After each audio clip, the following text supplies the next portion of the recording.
Di sebuah sudut wilayah Jawa Tengah, tepatnya di Blora, desiran angin dan desir langkah petani yang menyusuri ladang mulai tergantikan oleh bisik-bisik keresahan. Bukan karena paceklik atau gagal panen, tapi karena satu nama yang belakangan ini bergema lebih nyaring dari suara azan di surau desa, GRIP. Ormas itu, yang awalnya datang membawa janji perlindungan dan pemberdayaan rakyat kecil, kini menjelma menjadi momok yang menakutkan. Mereka bukan lagi pengayom, melainkan penguasa jalanan. Mereka datang tanpa undangan, berdiri tanpa izin, dan bertindak semena-mena di atas tanah yang bukan milik mereka. Tanah milik warga yang diwariskan turun-temurun dari leluhur mereka, tiba-tiba dipagar paksa oleh para anggota Ormas GRIP, seolah negeri ini tak lagi mengenal hukum. "Mas, tanah belakang rumah saya itu sekarang sudah dipagari besi oleh mereka," ujar Pak Suroto, seorang petani tua yang tubuhnya sudah mulai membungkuk dimakan usia, kepada kepala desa Sumberejo dalam sebuah pertemuan darurat. "Mereka bilang itu tanah sengketa. Tapi saya pegang sertifikatnya. Lengkap." Desa-desa kecil di Blora berubah menjadi ladang ketakutan. Warga enggan keluar rumah saat malam, takut didatangi anggota GRIP yang kerap melintas dengan seragam preman, mengendarai motor dengan knalpot bising, menebar ancaman. Yang lebih menyakitkan, saat warga berusaha protes, justru dituduh tak paham hukum. Ada yang dipukul, ada yang diintimidasi, bahkan beberapa orang kehilangan keberanian untuk bersuara. Namun seperti api kecil yang disiram bensin, keresahan ini tak bisa terus disembunyikan. Isu ini akhirnya menembus dinding-dinding pemerintahan lokal, menjalar ke radar aparat negara, terutama Tentara Nasional Indonesia, yang secara moral merasa tak bisa tinggal diam ketika rakyat ditindas atas nama kekuasaan ormas. Mayor Taufik, Komandan Kodim 0721 Blora, menerima laporan dari anak buahnya soal keresahan warga. Dengan nada tegas dan mata yang menyala, ia hanya berkata, "Kalau mereka mengganggu kedaulatan warga, kita akan bersihkan. Ini tanah Indonesia, bukan milik ormas." Dan dari sinilah babak baru dimulai. Babak perlawanan. Babak di mana negara turun tangan melawan arogansi. Malam itu, langit Blora mendung, seolah turut menanggung beban batin rakyatnya. Di sebuah balai desa yang sederhana, beberapa warga berkumpul. Mayor Taufik hadir di sana, bukan dalam seragam upacara, tapi dengan baju dinas lapangan, lengkap dengan raut wajah keras yang menandakan kemarahan yang tak lagi bisa ditahan. Salah satu warga yang maju berbicara malam itu adalah Bu Marni, seorang ibu parubaya yang tanah pekarangannya telah dipagari paksa oleh sekelompok pria berbaju seragam hitam bertuliskan, GRIP. "Pak, saya cuma ibu rumah tangga. Saya nggak ngerti hukum. Tapi tanah itu warisan dari bapak saya. Ada sertifikat, ada batas. Tapi mereka datang, bawa-bawa nama ormas. Terus langsung pagar begitu saja. Saya nangis. Pak, tapi mereka malah bilang, 'Ibu jangan banyak bacot, nanti disamperin orang-orang saya,' ucap Bu Marni sambil menahan air mata. Suasana mendadak hening. Tak satupun tentara atau warga yang tak tergerak mendengar cerita itu. Bahkan beberapa prajurit muda yang ikut mengamankan pertemuan malam itu mengepalkan tangan mereka, menahan amarah yang mendidih. Mayor Taufik bangkit dari kursinya. Ia menatap seluruh warga dengan tajam, lalu berkata lantang, "Saya sudah cukup dengar. Mulai malam ini, saya nyatakan, semua tindakan GRIP yang melanggar hukum di Blora, akan kami tindak. Kami tidak akan diam melihat rakyat ditindas oleh ormas liar yang sewenang-wenang." Suara sorak dan tangis haru warga meledak. Mereka merasa ada kekuatan yang benar-benar berpihak pada mereka. Bukan janji-janji kosong dari politisi, tapi kepastian dari seorang tentara, anak bangsa yang mengemban sumpah untuk melindungi rakyat. Tanpa menunggu waktu lama, komando mulai bergerak. Data-data warga yang menjadi korban dikumpulkan. Lokasi-lokasi tanah yang dipagari secara ilegal dipetakan. Dan satu persatu nama-nama anggota GRIP yang terlibat mulai dikantongi. Di markas GRIP Blora, situasi mulai memanas.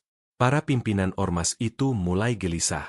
Mereka mendengar kabar bahwa TNI akan turun tangan, dan itu bukan ancaman kosong. Mereka tahu, menghadapi tentara bukan seperti menakut-nakuti petani desa. Ini akan menjadi urusan serius. Namun mereka sudah terlalu jauh melangkah. Mundur berarti kalah dan malu. Maka mereka memilih satu jalan, bertahan. Bahkan jika itu artinya melawan. Sementara itu, Mayor Taufik hanya tersenyum kecil saat mendengar kabar itu dari Intel Kodim. Ia menyalakan rokok, lalu berkata pelan, "Kalau mereka mau cari ribut, kita akan beri mereka pelajaran. Negara ini bukan hutan belantara." Dan malam itu, perintah pun turun. Siapkan pasukan. Kita bersihkan Blora dari ormas nakal. Fajar menyingsing di Blora dengan aroma yang berbeda. Bukan aroma embun atau wangi tanah basah yang biasa menemani para petani ke sawah, melainkan aroma ketegangan yang menggantung di udara. Di halaman Makodim 0721 Blora, barisan pasukan berseragam loreng berdiri tegak. Raut wajah mereka serius. Tak ada senyum, tak ada canda. Hari ini bukan hari latihan. Hari ini adalah hari operasi. Mayor Taufik berdiri di depan barisan. Suaranya lantang saat memberi pengarahan. Warga Blora adalah rakyat kita. Mereka adalah alasan kita bersumpah mengabdi. Hari ini kita tunjukkan bahwa tak ada yang lebih berdaulat di negeri ini selain negara. Dan kita adalah wajah dari negara itu. Pasukan mengangguk serentak. Wajah-wajah muda yang dipenuhi semangat dan keberanian. Di sisi lain, unit Intel telah lebih dulu menyebar. Mereka menandai titik-titik pagar ilegal yang berdiri di atas tanah rakyat, serta memantau pergerakan para anggota Ormas GRIP yang mulai resah dan terlihat melakukan konsolidasi darurat. Pukul 8 pagi, operasi dimulai. Truk-truk TNI bergerak ke beberapa titik. Di Dusun Gadu, di mana Ormas GRIP telah memagari lahan seluas hampir 2 hektar tanpa izin, warga berkumpul menyaksikan kedatangan pasukan. Beberapa dari mereka menggenggam sertifikat tanah, seakan ingin menunjukkan kepada dunia bahwa mereka bukan pemilik liar, bukan penjajah tanah kosong, mereka hanya sedang mempertahankan hak. Seorang anggota GRIP, tinggi besar, berseragam hitam dengan emblem mencolok di dada kirinya, mencoba menghadang salah satu unit TNI. "Ini tanah sengketa. Pak, kami punya dasar." Namun Letda Arya, komandan regu yang memimpin di titik itu, hanya menunjukkan tangan tanpa kata. Dalam sekejap, 2 prajurit maju dan mencabut pagar besi dari tanah. Kaki-kaki baja pasukan loreng bergerak seperti badai. Tegas, tanpa keraguan. "Kalau kamu merasa punya dasar hukum, bawa ke pengadilan. Bukan intimidasi warga pakai seragam dan omong kosong." Seru Letda Arya, dingin tapi jelas. Para anggota GRIP mulai panik. Mereka tak menyangka TNI akan bergerak secepat ini. Beberapa mencoba kabur, tapi telah dihadang oleh aparat yang sudah siaga di berbagai sudut desa. Bahkan beberapa preman yang biasanya sok jagoan kini terdiam melihat barisan prajurit bersenjata lengkap. Bukan takut pada peluru, tapi takut pada ketegasan negara. Sementara itu, di titik lain di desa Tempuran, warga tak kuasa menahan tangis haru. Mereka melihat langsung bagaimana pagar-pagar yang selama ini menjadi simbol ketertindasan dihancurkan di depan mata. Tanah mereka kembali. Harga diri mereka dipulihkan. Seorang kakek mencium tangan seorang prajurit sambil berkata, "Terima kasih, Nak. Kalian datang seperti malaikat." Mayor Taufik, yang memantau langsung dari lapangan, menyaksikan semuanya dengan mata berair. Ia tahu, ini bukan sekadar operasi pembongkaran. Ini adalah bentuk nyata dari keberpihakan. Dan hari itu, Blora mencatat sejarahnya sendiri. Namun, langkah ini belum selesai. Karena yang paling besar belum datang. Penggerebekan markas pusat GRIP Blora. Disitulah semua akan ditentukan. Apakah ormas itu akan menyerah, atau justru melawan? Markas GRIP Blora berdiri di pinggiran kota. Sebuah bangunan 2 lantai bercat abu-abu kusam, dikelilingi pagar besi tinggi yang tampak tak ramah. Di bagian atasnya, spanduk besar bertuliskan, "Garda Rakyat Indonesia Bersatu, Blora," berkibar dengan angkuh, seolah menantang siapapun yang berani menyentuhnya. Namun pagi itu, suasana di markas itu tak seangkuh biasanya. Para petinggi ormas terlihat gelisah. Mereka berkumpul di ruang utama, membahas langkah darurat sambil sesekali melihat keluar jendela. Mereka tahu TNI sedang bergerak. Dan ketika militer sudah turun tangan, tak ada lagi ruang untuk gertakan jalanan. "Pak Komandan, kita harus siap. Kalau mereka datang, kita lawan," seru salah satu anggota muda dengan nada membara. Namun pimpinan GRIP Blora, pria berperut gendut bernama Guntur, hanya menatapnya dengan mata lesu. "Lawan? Pakai apa? Bacot kalian itu cuma besar di warung kopi. Ini TNI, bukan anak-anak kampus." Suasana di dalam ruangan tegang. Telepon genggam mereka tak henti berbunyi. Anggota-anggota di lapangan melaporkan pagar mereka dihancurkan, pos-pos kecil di desa-desa diambil alih, bahkan sebagian ditangkap. Guntur tahu, mereka tak punya banyak waktu. Dan benar saja. Pukul 10.27, iring-iringan kendaraan taktis milik TNI muncul dari kejauhan. Warga sekitar yang sudah lama geram pada aksi ormas itu mulai berdatangan, menyaksikan dari balik pagar dan pohon-pohon. Mereka tahu, sebuah babak akhir akan dimulai. Mayor Taufik turun langsung memimpin operasi. Ia berdiri tegak di depan markas, megafon di tangan. Suaranya menggema keras. Grip Blora. Ini TNI. Kalian telah melakukan tindakan melawan hukum, memagar tanah rakyat tanpa dasar, menebar ancaman, dan memicu keresahan. Atas nama kedaulatan rakyat dan hukum negara, saya perintahkan, bubar, serahkan diri, atau kami masuk paksa. Tak ada jawaban dari dalam. Tapi kamera drone Intel sudah menangkap gerakan-gerakan mencurigakan. Sejumlah orang bersenjata tumpul mulai merapat ke pintu depan. Guntur rupanya memilih bertahan, setidaknya mencoba membangun kesan bahwa mereka tidak menyerah begitu saja. Maka tanpa buang waktu, Mayor Taufik memberi isyarat tangan. Gas. Pintu besi dihantam palu baja dan alat pemecah. Prajurit masuk dengan formasi terlatih. Di dalam, beberapa anggota GRIP mencoba melawan, melempar kursi, mengacungkan kayu, tapi dalam hitungan menit, perlawanan itu dihancurkan dengan presisi. Mereka ditaklukkan, diborgol, dan dibawa keluar satu persatu. Di luar, warga bersorak. Beberapa menangis. Beberapa bahkan bersujud. Blora seperti disapu bersih dari bayangan gelap yang selama ini membelenggu. Guntur sendiri tertangkap tanpa perlawanan. Ia terduduk lemas di pinggir ruangan, tubuhnya gemetar. Ketika ditanya kenapa melakukan semua ini, ia hanya menjawab lirih. Kami hanya ingin eksistensi, tapi kebablasan. Mayor Taufik menatapnya dengan dingin. Kalian ingin eksistensi dengan menindas rakyat? Kalian lupa. Kami ini tentara rakyat. Siapa yang ganggu rakyat, kalian berurusan dengan kami. Saat iring-iringan tahanan ormas GRIP dibawa ke markas Kodim, warga menyanyikan lagu kebangsaan dengan suara serak-serak haru. Di balik mata mereka yang lelah, terselip rasa lega yang mendalam. Namun belum semua selesai.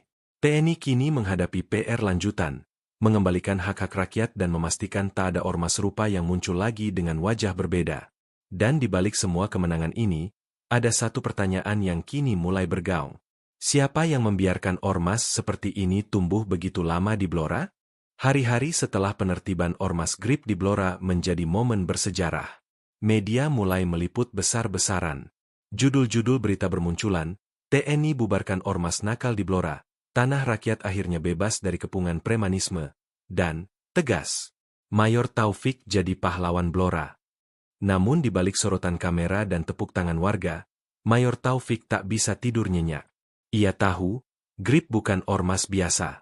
Mereka tak mungkin bisa bergerak begitu bebas, menduduki lahan rakyat, membangun markas, bahkan menggertak aparat desa, tanpa ada yang melindungi dari belakang. Dan dugaannya benar. Beberapa hari setelah penangkapan Guntur dan pembubaran paksa, Intel Kodim menemukan dokumen-dokumen rahasia di markas GRIP. Dokumen itu memuat daftar aliran dana, daftar nama pejabat, hingga surat rekomendasi mencurigakan dari oknum di pemerintahan daerah. Di antara tumpukan dokumen itu, terselip satu lembar surat bertanda tangan pejabat berinisial KR, salah satu nama yang sudah lama dikenal sebagai tokoh berpengaruh di Blora. Dalam surat itu, ormas GRIP diberi izin mengawal lahan investasi yang katanya milik pemodal besar. Taufik mendesah panjang. Ia tahu ini bukan lagi urusan pagar-pagar besi dan preman jalanan.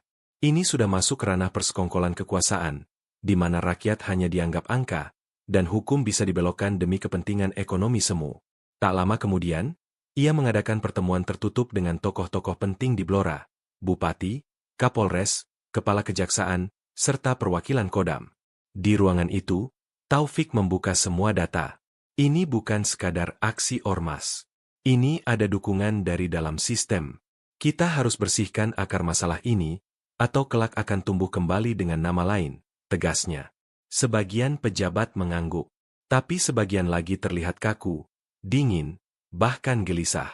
Mereka tahu, Jika ini dibuka ke publik, beberapa nama besar akan tumbang. Dan itu bisa memicu krisis politik lokal. Namun bagi Taufik, kebenaran tak boleh dibayar dengan kenyamanan. Beberapa hari berikutnya, satu persatu nama yang terlibat mulai dipanggil. Ada yang menghilang. Ada yang menyewa pengacara mahal. Tapi tekanan publik terus membesar.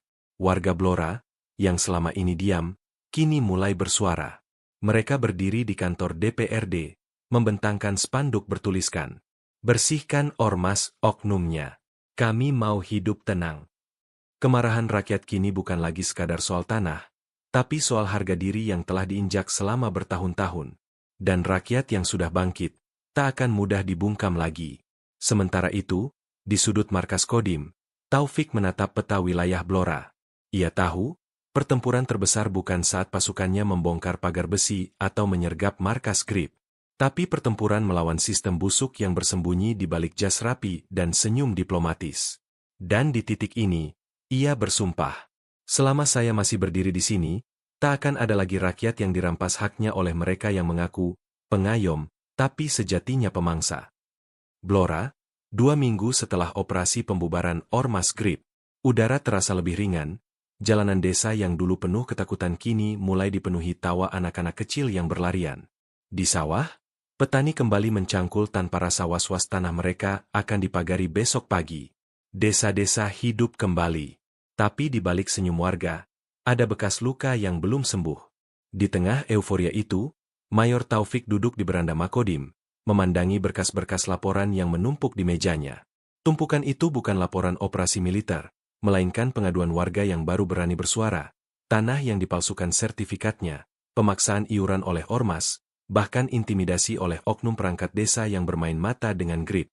Yang mencengangkan, Grip bukan hanya memagari tanah, tapi juga mengatur proyek desa, perizinan, bahkan mendikte siapa yang boleh menjadi kepala dusun. Mereka bertindak seolah negara dalam negara, dan anehnya, dibiarkan selama bertahun-tahun. Taufik sadar, misi ini belum selesai. Di hari yang sama, ia berdiri di forum resmi bersama Kapolres, Kajari, dan Bupati. Dengan suara lantang dan wajah tegas, ia sampaikan hal yang membuat seisi ruangan terpaku. Operasi militer sudah kita lakukan. Tapi pembenahan sistem tak bisa hanya dengan senjata. Diperlukan ketegasan semua pihak. TNI tidak bisa berdiri sendiri. Hentikan budaya, menyembah ormas karena takut. Hentikan mental tunduk pada kekuasaan gelap. Ini tanah rakyat, bukan lahan perburuan kelompok tertentu. Ruangan sunyi. Lalu satu persatu hadirin berdiri, dan tepuk tangan menggema. Bupati, yang sebelumnya dinilai lamban, akhirnya bersuara tegas. Pemkab akan membentuk tim verifikasi tanah, membuka posko aduan masyarakat, dan memproses oknum ASN yang terlibat pembiaran.